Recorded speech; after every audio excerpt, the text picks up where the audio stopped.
ലാലിഗയിലെ മികച്ച തുടക്കത്തിനൊപ്പം ഓഗസ്റ്റ് മാസത്തിലെ പുരസ്കാരങ്ങളും വാരിക്കൂട്ടി FC ബാഴ്സലോണ. സീസണിൽ ലാലിഗയിൽ 4 മത്സരങ്ങൾ പിന്നിടുമ്പോൾ 4ഉം ജയിച്ച ഒരേയൊരു ടീം FC ബാഴ്സലോണയാണ്.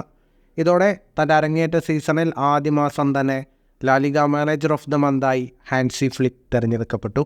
ആദ്യ 3 മത്സരങ്ങളിൽ വലൻസിയ, അത്ലറ്റിക് ക്ലബ്, വയാക്കാനോ എന്നിവരെ 1-നെതിരെ 2 ഗോളുകൾക്ക് തോൽപ്പിച്ച ബാഴ്സലോണ 4ാം മത്സരത്തിൽ വയ്യഡോളിഡിനെ എതിരില്ലാത്ത 7 ഗോളുകൾക്കാണ് പരാജയപ്പെടുത്തിയത്.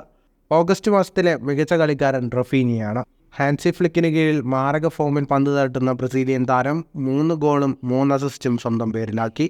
ലാമിൻ യമാലാണ് ഓഗസ്റ്റ് മാസത്തിലെ മികച്ച യുവതാരം. ബാഴ്സയുടെ വിജയക്കുതിപ്പിൽ നിർണായക പങ്കാണ് യമാലും വഹിക്കുന്നത്. 1 ഗോളും 4 അസിസ്റ്റുമാണ് താരം 4 കളിയിൽ നിന്ന് സ്വന്തമാക്കിയത്. നാളെ ബാഴ്സലോണ 5ാം മത്സരത്തിനിറങ്ങും. എവേ മത്സരത്തിൽ കരുത്തരായ ജിറോണയാണ് ബാഴ്സലോണയുടെ എതിരാളികൾ. ഇന്ത്യൻ സമയം രാത്രി 7:30 മത്സരം. ഫുട്ബോൾ ലോകത്തെ കൂടുതൽ വാർത്തകൾക്കും വിശേഷങ്ങൾക്കുമായി സ്പോർട്സ് കഫേ ഇപ്പോൾ തന്നെ സബ്സ്ക്രൈബ് ചെയ്യുക.